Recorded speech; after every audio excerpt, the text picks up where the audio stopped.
Halo, Assalamualaikum teman-teman Derkat Vlog. Apa kabar? Didoain pasti pada sehat keluarga. Dan karena ini masih di bulan puasa teman-teman, gue doain juga kalian yang pada berpuasa lancar ya sampai selesai bulan Ramadan nanti. Nah, jadi sementara nemenin kalian yang lagi berpuasa atau udah buka puasa, gue pengen kasih liatin review sebuah Porsche Cayenne generasi pertama. Jadi kalau kita ngomongin Porsche Cayenne, ini adalah SUV yang dibuat oleh Porsche. Tepatnya kategorinya yaitu mid-size luxury SUV, dan dia itu sampai sekarang ini udah ada 3 generasi teman-teman. Jadi generasi pertama dengan kode sasis E1 itu seperti ini, terus untuk yang generasi kedua dengan kode sasis E2 seperti ini, dan yang generasi ketiga dengan kode sasis E3 seperti ini.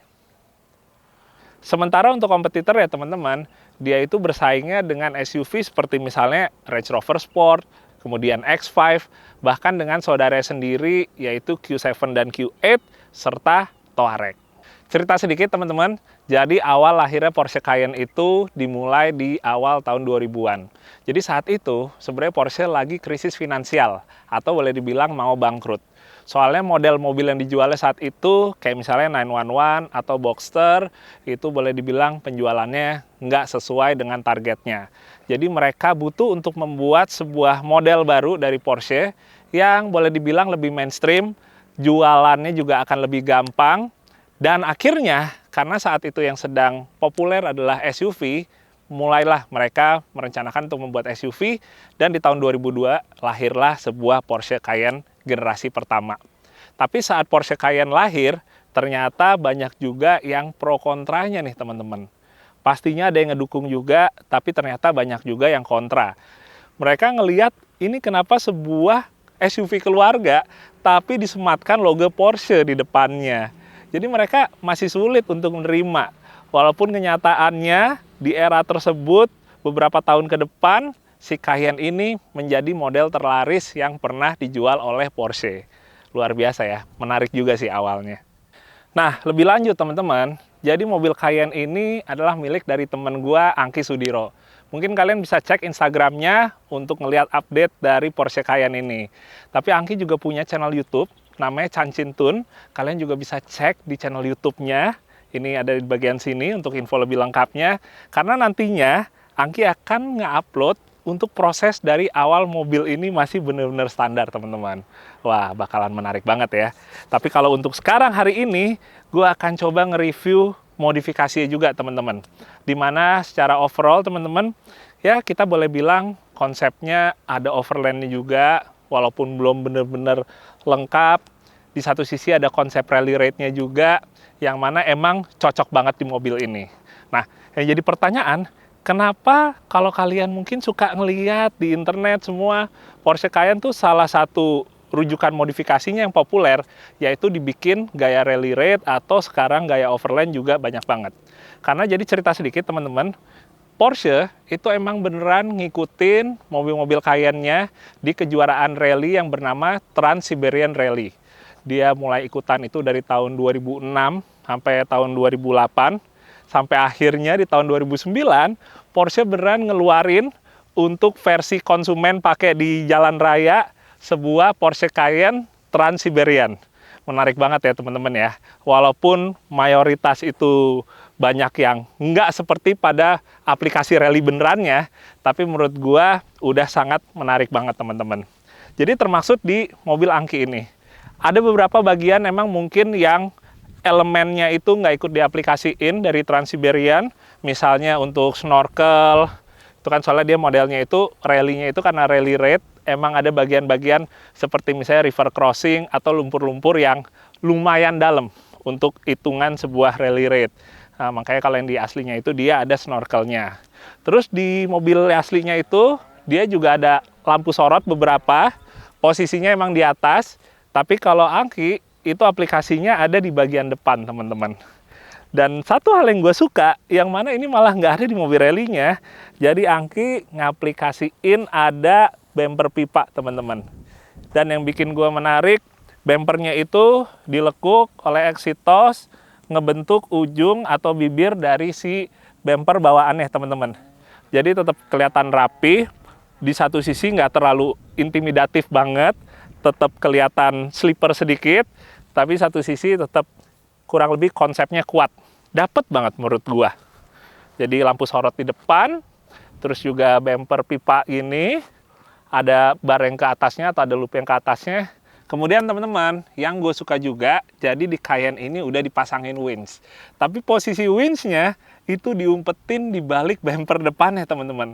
Jadi satu sisi slippernya juga dapat lagi, di satu sisi buat approach angle-nya atau untuk yang sudut bagian depannya dia nggak nambah. Apalagi dengan kondisi si bumper bagian depan yang udah dipapas, jadinya untuk bagian depan jauh lebih optimal lagi approach angle-nya. Jadi buat kita off-road ketemu gundukan yang lebih terjal gitu, kita akan lebih confident ya teman-teman ya. Karena kalau kita pakai Porsche Cayenne gini, tetap dengan bumper standarnya, apalagi kondisinya belum ditinggiin, itu pasti baru sebentar ketemu yang namanya gundukan lumayan terjal, langsung mikir tuh kadang-kadang, wah nih dapat nggak nih, takutnya bumpernya kemakan. Dari depan kita pindah ke belakang, dan bagian belakang juga sama juga ada bagian yang dimodif atau di customnya. Pertama untuk bumper belakangnya teman-teman, jadi sama, bumper bagian belakang juga dipapas, kemudian ditambahin bumper besi yang bentuknya pipa teman-teman. Jadi kurang lebih sama depan juga senada ya, konsepnya jadi nggak timpang gitu antara mulut dan juga bagian bokongnya teman-teman. Tapi selain ditambahin bumper pipa, masih ditambahin juga bracket untuk ban serep model Konde. Ini kalau teman-teman lihat, velg dan bannya beda sampai nempel. Ternyata Angki punya 2 set ban yang ada di Cayenne ini. Pertama untuk hariannya pakai AT yang sekarang nempel di keempat roda. Sementara untuk yang off-roadnya, ternyata masih ada ban yang lebih seriusnya, yaitu ban MT. Walaupun sama-sama menggunakan BF Goodrich, tapi kalau yang di bawah atau yang sekarang nempel di tanah itu adalah yang AT. Ini yang dipakai off-roadnya adalah yang MT, teman-teman. Kalau untuk dudukan ban serepnya, itu bukanya dari sebelah kiri teman-teman. Jadi tinggal ditarik kayak gini, lalu udah didorong ke belakang. Nah, oh enteng lagi. Menurut gue sih ini sih hitungannya enteng sih teman-teman ya. Padahal lumayan juga nih bobot si ban ini. Dah, jadi kurang lebih ini si dudukan ban serepnya nempelnya itu di tow hitch ya, atau di tempat biasanya kita masukin towing ball untuk narik anhang dan lain-lainnya. Kurang lebih seperti itu. Simple tapi menarik konsepnya. Kita lanjut dulu ke bagian mesin teman-teman. Jadi Cayenne itu pas pertama keluar adanya varian yang V8. Tapi nggak lama setelah itu barulah muncul yang 6 silinder. Baik ada yang kapasitas 3,2 liter, ada juga yang 3,6 liter. Tapi kalau misalnya yang 6 silinder, dia konfigurasinya bukan V teman-teman. Jadi ini mesinnya itu dibilangnya adalah VR6. Jadi bukan V6. Bedanya apa? Kalau V6, dia antara silinder yang sisi kiri sama sisi kanan, kurang lebih dia bisa derajatnya cukup kebuka, teman-teman. Ya, kurang lebih 45 sampai sekitar 90-an ada, teman-teman. Tapi kalau VR6 seperti ini, dia antara silinder kiri dengan silinder kanannya, itu jauh lebih rapat, teman-teman. Jadi kayak di mesin ini, kurang lebih derajatnya hanya sekitar 15 derajat. Nah, karena dia rapat antara yang silinder kiri kanan, jadinya kalau kita pertama ngomongin ukuran mesinnya, dia jauh lebih compact lagi. Jadi nggak selebar mesin V, teman-teman. Terus yang kedua, karena silindernya itu saling berdekatan, jadi untuk silinder headnya itu cukup menggunakan 1 buah silinder head, sama kayak mesin segaris. Sementara karena yang di mobil Angki ini pakai yang 3,2 liter, kurang lebih tenaga sekitaran 247 HP, kalau torsi sekitaran 310 Nm. Dan semuanya dibiarkan standar aja, paling yang dimodifikasi, pertama di sebelah kiri sini, ini ada cut off-nya untuk winch teman-teman, sementara di bagian kanan sana, dia ada bagian untuk kita nyolokin remote winch-nya. Sisanya standar semua dan menurut Angki ini masih kondisinya sehat. Nanti kita coba pas test drive. Selesai mesin, kita akan ngebahas untuk kaki-kaki. Tapi sebelum kita ngebahas untuk bagian suspensinya, teman-teman, gue pengen kasih liatin dulu untuk ban dan juga velgnya. Pertama jadi buat bannya ini Angki pakai BF Goodrich AT KO2, teman-teman. Ukurannya 275/65 dengan velgnya ini ring 18. Nah, ini yang menarik ya, teman-teman, buat velgnya. Jadi velgnya ini pakai NK ya, RPF 01. Cuma mungkin kalau teman-teman ada yang hafal, untuk PCD yang ada di Porsche ini, dia itu nggak ada yang sesuai sama PCD dari si velg NK ini. Jadi, si bagian nap rodanya, teman-teman, ini ditambahin lagi bolongan untuk bisa masuk PCD 5x114. Karena kalau aslinya di mobil ini 5x130, daripada susah cari velgnya yang emang sesuai kebutuhan, jadi akhirnya dibikinin PCD baru, yaitu PCD 5x114. Sementara untuk velgnya sendiri ini dengan lebar 8,5. Sekarang ini juga menurut Angki untuk clearance-nya aman ya teman-teman ya. Jadi baik belok atau untuk kayak naik turunnya nggak bikin gesrot bagian dalamnya. Nah sekarang kalau kita ngomongin bagian untuk suspensi. Jadi suspensinya ini pakai lift kit dari Eurowise. Eurowise itu brand dari Amerika. Dia salah satu spesialisasinya itu bikin lift kit untuk mobil seperti misalnya Cayenne, terus juga Audi Q, terus juga untuk di Touareg, yang mana dia ada yang modelnya untuk lift kit yang masih pakai perkeong, ada yang untuk pakai air suspension. Nah karena ini mobilnya pakai air suspension, jadi kurang lebih liftnya itu pertama teman-teman, ini dia ada ganjelan di bagian atas ini untuk mounting shocknya. Terus kemudian di bagian bawah ini juga ada ganjelan lagi teman-teman. Ini pasangin lagi. Sebenarnya bukan ganjelan ya, tapi lebih ke ini untuk ngeliftnya teman-teman. Jadi untuk ngebikin si posisi dari shocknya lebih ngangkat teman-teman. Kemudian di sini ini ada spacer untuk nurunin bagian subframe-nya. Jadi untuk bagian kakinya itu di dropnya pakai ini nih teman-teman. Kurang lebih bagian sini sekitaran 1,5 inci. Terus di bagian sini juga nambah kurang lebih 1,5 inci juga. Yang mana jadi totalnya ini sekitaran 3 inch teman-teman naiknya. Nah selain itu tambahannya ini untuk bagian link stabilizernya, batangnya juga diganti yang lebih panjang teman-teman, yang warna merah ini, supaya nggak nekuk ya dengan posisi yang lebih tinggi. Si batang stabilizer masih disesuaikan juga. Kemudian yang terakhir ini upper control armnya juga diganti, jadi sama ini juga keluaran dari Eurowise juga. Dan kalau ini nggak diganti, yang ada setelah ditinggiin bannya itu cambernya itu jadi positif atau plus, jadi diperbaikinya atau dikoreksi lagi alignmentnya dengan mengganti juga bagian upper control arm. Nah itu yang bagian depan. Sebenarnya simple ya teman-teman, lift kitnya itu bisa juga ya di copy di sini ya, di tempat bubut gitu, karena sifatnya hanya ganjelan-ganjelan aja teman-teman, termasuk yang bagian belakang. Nah kita lihat yang bagian belakang. Oke, ini masih pada asli semua teman-teman, link armnya semuanya. Yang bedanya di sini nih, ini ada dropnya juga. Kalau yang belakang nih kita bilang buat dudukan si kakinya, kita bilangnya cradle ya. Jadi buat ngedrop cradle-nya ini dikasih ada 4 buah spacer juga, 2 di sebelah kanan, 2-nya lagi sebelah kiri. Selain itu juga ini ada dropnya juga buat si, nah ini teman-teman di bagian sini sama nih. Jadi yang di drop adalah cradle dan untuk air suspensionnya. Sorry nih agak nggak kelihatan. Nah ini nih teman-teman, dari sebelah sini baru kelihatan tambahannya lagi, 2 kanan kiri. Nah jadi kurang lebih itu. Terus knalpot juga disesuaikan karena udah di lift kan, udah ditinggiin. Sementara sisaan yang lainnya boleh dibilang tetap pertahanin standarnya. Jadi parts yang dipakai untuk nge-lift kit sebuah Porsche Cayenne yang Airsus gini ternyata boleh dibilang cukup simple, bisa dibikin juga lokal.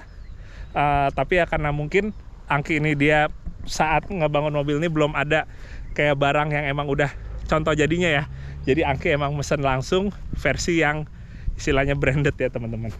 Tapi oke ya, naiknya 3 inch gini dengan ban 275, asik banget. Lanjut ke bagian interior. Bismillah, assalamualaikum. Wah, kita coba nyalain dulu teman-teman kuncinya. Bismillah. Wih, asik. Kita gas dulu sedikit teman-teman. Bentar, masih. Oh ya udah. Wah, ini mesin yang 32 6 silinder. Asik.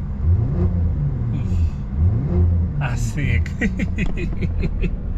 Senang banget dengar suara mesin. Oke teman-teman, bagian interior. Oh, sebelumnya yang pertama pengen gua sampein atau kasih tahu ke teman-teman, ini gue juga baru ngeliat langsung dan nyobain langsung ya barusan. Gue jadi buka pintu lagi. Jadi salah satu yang menarik di mobil ini yaitu dia ada onboard kompresornya teman-teman. Jadi di bawah kursi driver ini ada tempat buat kita buka dulu. Di dalamnya sini ada outlet ya untuk dia dicolok ke selang kompresor atau kompresor angin lebih tepatnya. Ini dia untuk si selangnya. Jadi emang udah dari Porsche dia nyediain kalau kapan aja kita butuh untuk nambah angin, perangkatnya udah ada. Jadi tinggal kita colok aja ini tadi ke bagian kolong jok ini, terus udah tinggal kita masukin atau colok ke masing-masing ban yang kita butuh sesuaikan tekanan anginnya. Wah, asik banget. Tutup lagi teman-teman, masih panas. Oke, ini jujur, ini gua sebenarnya kalau ngomongin off-road pakai Cayenne ya, gua baru hari ini nyoba langsung. Sebelumnya gua hanya pernah istilahnya nebeng aja, nggak pernah nyobain langsung. Dan gue pengen kasih liatin dulu ke teman-teman untuk si dashboardnya. Kurang lebih dashboardnya seperti ini. Untuk yang Gen 1 teman-teman, ini mobilnya dari Angki dapet. Ini udah ada beberapa bagian yang segerin, walaupun utamanya di bagian luar seperti misalnya catnya. Tapi kalau bagian dalamnya masih pada kondisinya oke ya, si interiornya teman-teman. Paling katanya yang disegerin cuma beberapa bagian seperti tombol-tombol. Lalu juga untuk head unitnya udah diganti pakai yang aftermarket, tapi emang khusus untuk Porsche Cayenne generasi pertama. Nah, ini kita lihat ada apa aja di sini teman-teman. Ini ada untuk matiin stability controlnya, terus habis itu di bagian sini ya standar buat AC dan lain-lain semuanya, pengaturannya di sini. Terus di sini yang menarik teman-teman, ini pertama dari yang sisi kanan ini ada scroll untuk mengatur ketinggian mobil. Ini adalah posisi yang standarnya, kita bisa turunin, dibikin lebih lower. Ada yang paling bawah untuk yang loading. Sementara untuk yang bagian atasnya, ini yang persis di atasnya pertama ini untuk off-road. Terus yang paling atasnya ini untuk yang special condition. Nah, ini juga masih aktif. Jadi ya alhamdulillah masih bisa difungsikan ya teman-teman ya, sesuai kebutuhan Angki nih. Kemudian di sebelahnya ini untuk pengaturan shocknya, dari mulai settingan shock yang lebih empuk, yang normal, dan juga untuk yang lebih keras atau yang mode sportnya. Kemudian di sini teman-teman, ini untuk mengatur low range-nya. Jadi di mobil ini udah full time, jadi udah keempat roda gerak terus. Kalau misalnya kita mau ngebikin jadi low, kita tinggal nge-scroll ya, ngegeser ke depan sekali. Nah, ini lampunya udah nyala, ini udah low. Kalau kita tambah sekali lagi teman-teman, ada lampu lagi satu lagi nyala, ini berarti center diff-nya udah nge-lock. Berarti dia karakternya udah kayak 4-wheel yang part-time. Nah, ini kan tipe yang basic teman-teman. Kalau varian atau tipe yang di atasnya, itu dia masih ada lagi yang dilengkapi dengan locker belakang. Sama ada juga lagi yang lebih langkanya lagi yang juga dilengkapi sama locker depan.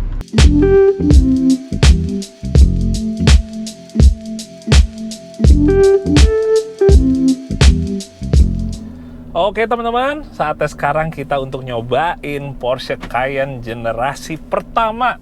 Hehe, ini pengalaman pertama gue teman-teman. Dan gue sebenarnya yang pengen nyobain tuh nggak terlalu spesifik ke bagian tertentu, misalnya mesin atau kayak kaki, tapi lebih ke overall experience-nya ya, nyetir sebuah Porsche Cayenne. Oke, ngomong-ngomong sebelumnya, ini gue pakai modenya udah 4L-nya, jadi gue udah masuk low range-nya, dan gue udah nge-lock center diff-nya, teman-teman. Jadi pembagian tenaga ke gardan depan dan belakang itu 50-50 atau rata. Gue mulai dengan turun dulu ke bawah sini, nggak gue rem, ternyata lumayan nahan. Low range-nya berasa banget, teman-teman. 4L berasa banget. Sekarang gue langsung tekuk di sini. Ini kalau teman-teman lihat aslinya lumayan miring nih. Nah, ini posisinya posisi si traction control-nya bekerja, teman-teman. Oke. karena ini nggak ada locker baik depan ataupun belakang, jadi dia itu yang limit slipnya itu si traction control elektronik ya, jadi ya teman-teman ya. Kita coba miringin lagi di sini, kita gas lagi. Oh, nyautnya cepet sih ya, gampang gitu, jadi nggak harus kita tekan gasnya dalam sampai dia kayak gitu. Soalnya biasanya kalau buat nentuin seberapa pinter limited slip dari traction control ya, bukan dari LSD di dalam gardan, itu dengan kita cobain ke bagiannya sampai ngangkat, terus kita apply gasnya sedikit dulu aja teman-teman. Kalau dia langsung nyaut, itu berarti emang pinter. Kecuali kalau mesti dikocok-kocok banget, baru dia nyaut, nah itu biasanya yang boleh dibilang agak sedikit bolot ya. Nah, ini ada bagian yang ngangkat lagi teman-teman, di bagian kiri belakang. Bagian kiri belakangnya ngatung, tapi ya oke. Kiri depan, kanan belakang juga tadi ngangkat sedikit. Travelnya sih nggak banyak ya teman-teman ya. Travel rodanya karena keempat sisinya ini dia independen semua, nggak ada yang gardan solid. Jadi kalau kita ngomongin artikulasi roda atau travelnya itu emang kita nggak bisa mengharapkan terlalu panjang kayak gardan solid. Itu udah satu hal yang pasti. Tapi kan kita setidaknya masih dapat keunggulan lain dari gardan yang model independen gini ya. Kayak misalnya kenyamanan, handling, itu kita akan lebih dapat di gardan yang full independen gini nih teman-teman. Nah, sekarang gue akan coba lagi. Kita kondisinya yang nanjak sekarang. Dan gue selalu kalau lagi off-road di Pagedangan ini, gue pasti nyoba ke bagian atas. Karena gue udah nyobain puluhan mobil naik ke sini, jadi kurang lebih bisa ngasih parameter yang rata ya, yang imbang. Oh, di bagian sini aja baru awal-awal, dia udah mulai ngangkat teman-teman. Tek, tek, tek, tek. Lampu traction control langsung nyala, tapi padahal gue gasnya dikit banget teman-teman. Gue gasnya dikit banget. Tuk, tuk, tuk, tuk, tuk. Udah ada yang ngangkat lagi. Padahal biasanya kalau gardan solid baru di depan sana ya, baru agak ke depan dia. Oke, ini di bagian sini juga agak ngangkat pasti. Nah, ini ngangkat, kanan depannya lagi ngangkat sekarang. Oke, sekarang kiri, oh yang kanan belakang ngangkat. Gua gas sedikit lagi langsung maju. Sekarang gua langsung serongin lagi ke sini teman-teman. Gua serongin lagi. Kita akan lihat dia kembali bekerja lagi traction controlnya. Nah, ngambang tuh udah kanan depan. Nah, asik sih teman-teman. Dia smooth kerjanya. Karena kalau nggak smooth, yang ada kita kadang-kadang suka nggak pede duluan. Dengar suara traction control bekerja, atau kita dengar suara hill descent control bekerja, itu bikin kita jadi nggak pede ya. Kayak suara ada bagian di kaki-kaki yang rusak gitu teman-teman. Sementara ya, kalau mau ngomongin mesinnya, tadi kita udah nyobain kehebatan dari 4-wheel drive-nya. Sekarang kalau gua ngomongin mesinnya, ini kan pilihan mesin yang paling kecil ya teman-teman. 3,2 liter. Yang gua rasain so far sih sebenarnya kalau buat pelan-pelan gini sih ya istilahnya oke-oke aja teman-teman ya, aman-aman aja gitu. Tapi kalau misalnya kayak gua agak gas, suaranya udah heboh tapi larinya masih di situ aja ya teman-teman. Gua gas lagi di sini. Ya, kurang lebih suara mesinnya jauh lebih racing daripada laju si mobilnya teman-teman. Tapi overall gue ngerasainnya ya, pakai mobil ini tuh kayak gue lagi nyetir Cherokee. Soalnya suaranya lumayan mirip dengan knalpot yang dipasang sama Angki ini. Terus kan sama-sama 6 silinder juga, terus sama-sama monokok juga. Gue rasanya emang feel-nya kayak lagi naik Cherokee. Sebenarnya lebih pasnya kayak lagi naik Grand Cherokee ya. Soalnya juga lebarnya lebar Grand Cherokee. Terus karakter sasisnya yang gue rasain, flexing atau lenturnya itu cukup mirip dengan di sebuah Jeep Cherokee atau lebih tepatnya di Grand Cherokee teman-teman. Jadi kurang lebih mungkin ya kalau gua nyetir Q7 atau gua nyetir sebuah Touareg, kurang lebih karakternya seperti itu dia teman-teman. Hampir mirip. Cuma ya apa ya? Pada akhirnya sih dibilang wah juga enggak. Nyaman iya. prestis iya, diliatin orang iya banget. Oke, kita langsung lanjut yuk. Kita akan nyobain untuk penutupan di bagian lumpur.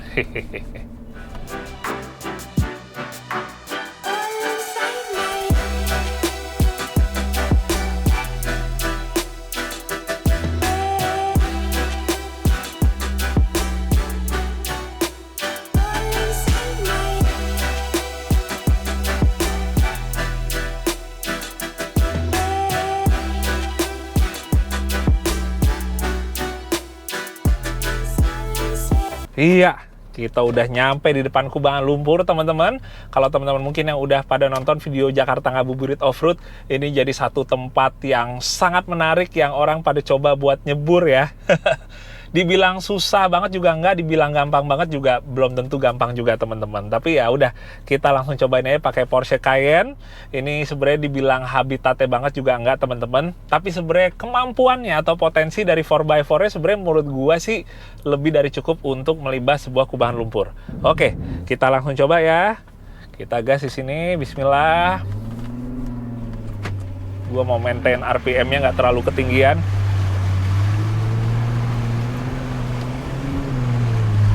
Ribu aja. Traction controlnya mulai bekerja. Ih, pinter sih. Nggak ada gejala overspin-nya, teman-teman.